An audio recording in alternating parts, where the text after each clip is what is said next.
Hello and welcome to today's debate topic. If Australian tap water is safe to drink, why is bottled water still a thing? My name is Patricia Wani, and I will be representing the affirmative, whilst my partner Lewis Callagher will be representing the negative. Facts have shown us that water is an essential nutrient inextricably linked to our very existence as human beings. Without it, we die, as every cell in our bodies requires it to function. We're literally made of 60 to 80% water, depending on our varying body compositions, and without it, you'd last 3 days to a week. Its importance is so well known and widely accepted that it has been enshrined as a human right through many international agreements. Most notably, the UN has addressed its importance in terms of overall health and well-being of the individual, including the full realization of an individual's dignity and human rights.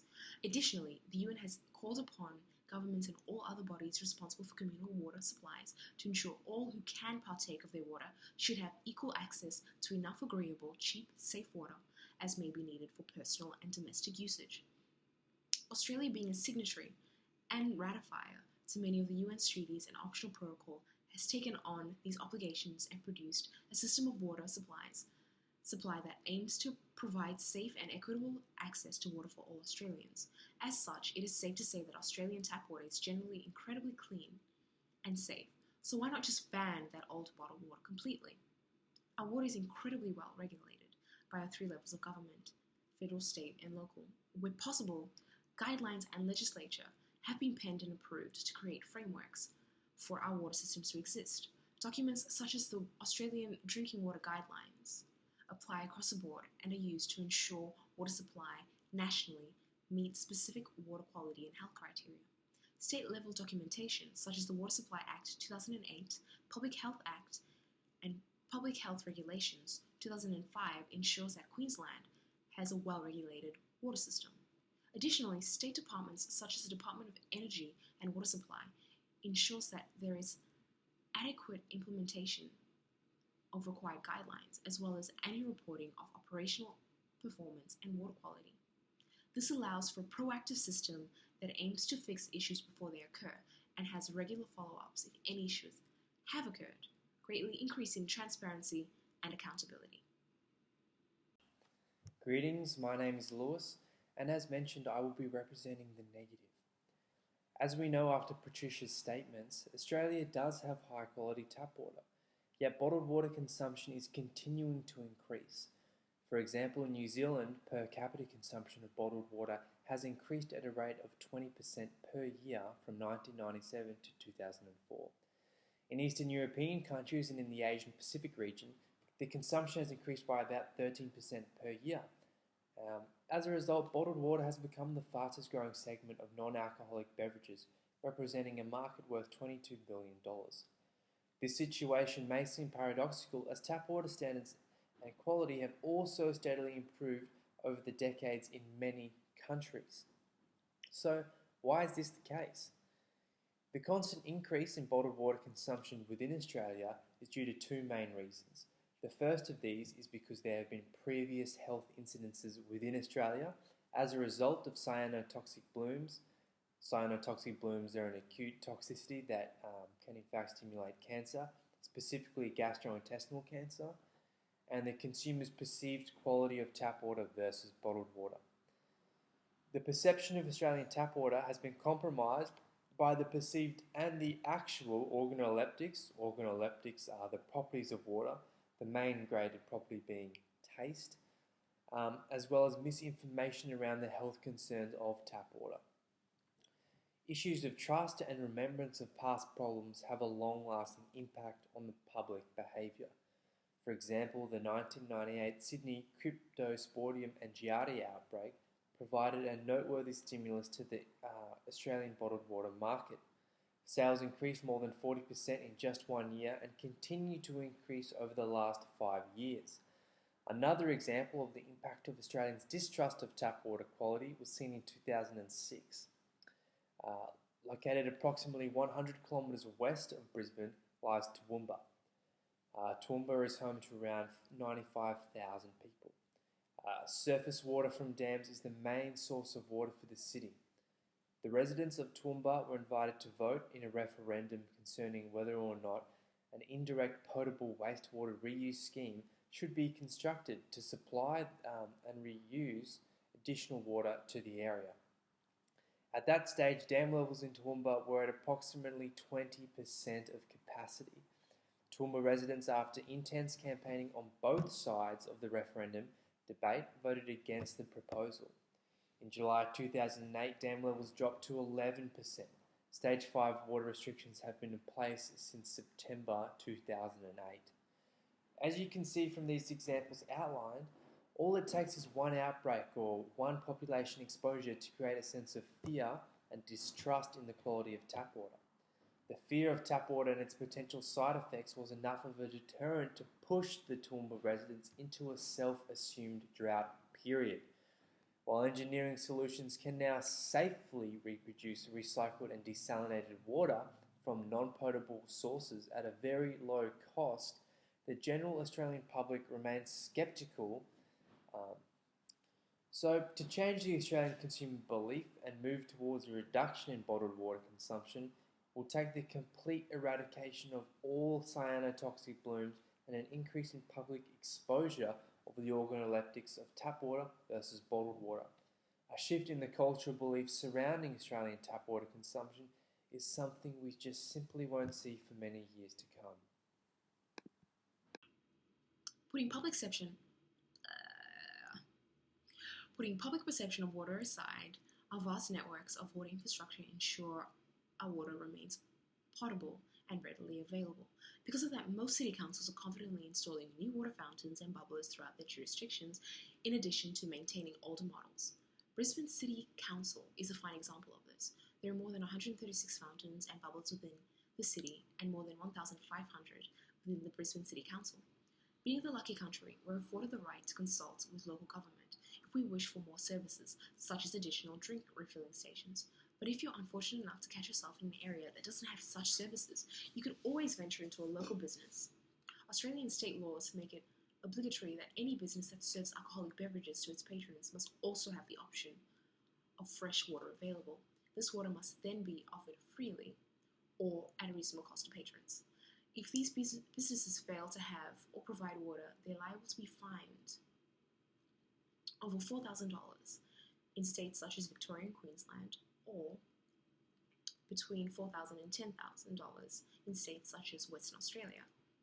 Another reason to ban is, environmentally speaking, bottled water is a complete and total disaster, leaving a massive carbon footprint wherever it goes. From factory to fridge, its production is absolutely wasteful. Coca-Cola, a large multinational, has been shown to require almost 2 liters of water for every liter of bottled beverage it provides. Italian bottling companies have also been shown to be wasteful, using upwards of 6 liters for every 1.5 liter produced. Australia, being an incredibly dry continent, means we can't afford to waste water.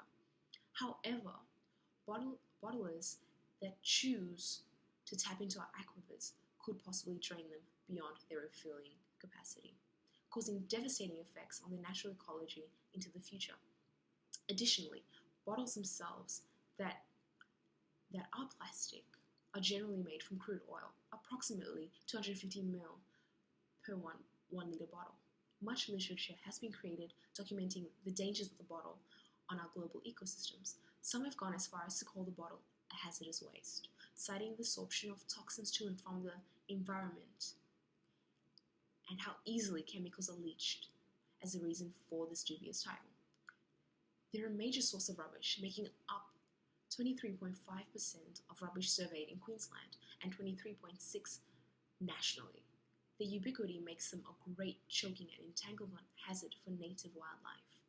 It has also been shown to degrade PET and BPA bottles, releasing organic toxins into the water they contain.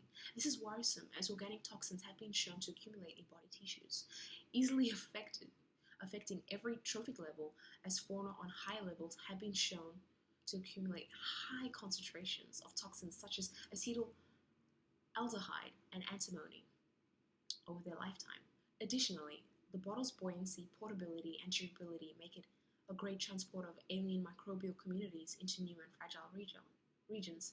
However, if you're willing to overlook this environmental minefield to consume your daily 6 to 8 cups of water, please then consider your hip pocket. The average cost of water throughout Australia is incredibly cheap. Brisbane City Water costs less than a third of a cent per litre, whilst the cheapest option of bottled water in our major supermarkets costs as much as 47 cents per litre. That's more than 170 times. And if you don't want to buy the large 1.5 litre bottle and instead opt for the cheapest 600 milliliter, you're looking at paying at least 600 times more for the bottle variety than if you were to refill your own eco-friendly bottle.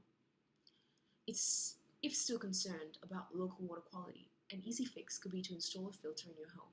Honestly, why pay such a high premium for something that you could literally get for free if you're willing to carry your own bottle around?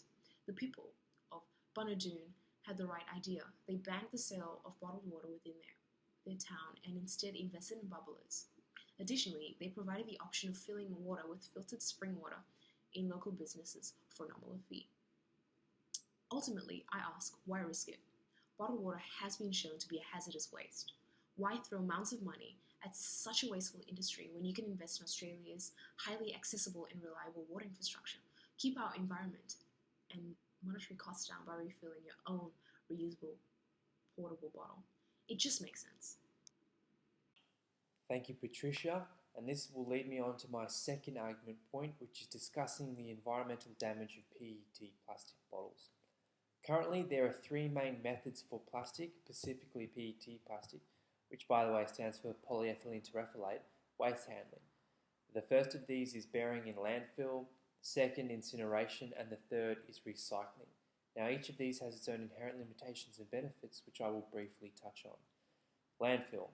The first drawback associated with the disposal of plastic waste is the fact that landfill facilities occupy space that could be better utilised for more productive means, such as agriculture. This is compounded by the slow degradability of most plastics, so this means that the land is occupied for a very long period of time. The second method, incineration. Another technique which is routinely used for disposal of plastic waste. Plastic incineration overcomes some of the limitations placed on landfill in that it does not require any significant space, and there is even the capability for energy recovery in the form of heat. However, there is a significant trade-off in that incineration of plastics leads to the formation of numerous harmful compounds, most of which are released into the atmosphere. This brings me to the third method, recycling. The main approach for recycling PET plastics is chemical processing. Chemical processing of PET is performed by carrying out chemolysis with one of a number of compounds resulting in the depolymerization of the plastic. So, landfill and incineration both lead to the release of dangerous secondary pollutants into the environment, whereas recycling and biodegradation is an attractive option for environmentally friendly and efficient disposal of waste. Solid waste management is one of the major environmental concerns in the world, with the scarcity for space for landfilling, and due to its ever-increasing cost, waste utilisation has become an attractive alternative to disposal. Research is being carried out on the utilisation of waste products in concrete, such as waste products including discarded tyres, glass, steel, and plastic, specifically PET plastic from bottled water, as well as soft drinks.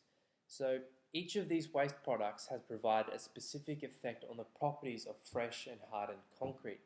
The use of waste products in concrete not only makes it economical, but also helps in reducing disposal problems. Another way to better utilise environmentally and recycle plastic is through an extended producer responsibility.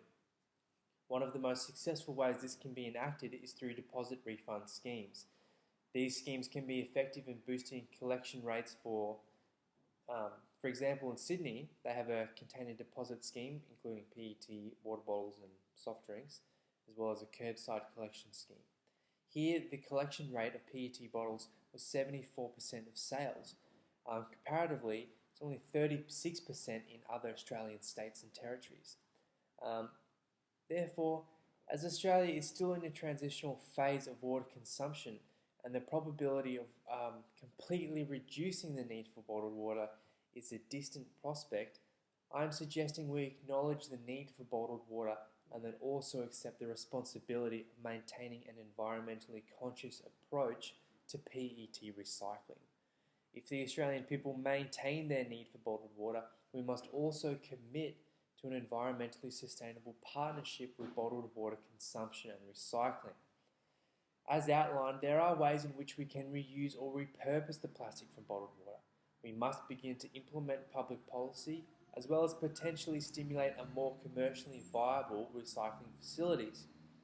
One of the ways this could be utilised is through community planning. If we promoted extended producer responsibility, we would then be able to repurpose the PET plastic into construction materials, such as concrete. As such, it could be seen as a community investing in recycling and then profiting in a potential increase in infrastructure. If we as Australians accept our need and want for bottled water, then we must maintain our duty to the earth. We must look forward and create a sustainable, environmentally friendly future around bottled water consumption and an ethical recycling repurposing of the PET plastics. Thank you for your time. I hope this discourse has shed some light on the bottled water versus tap water debate, and I do hope we as Australians can move forward into an age of environmentally conscious and sustainable living.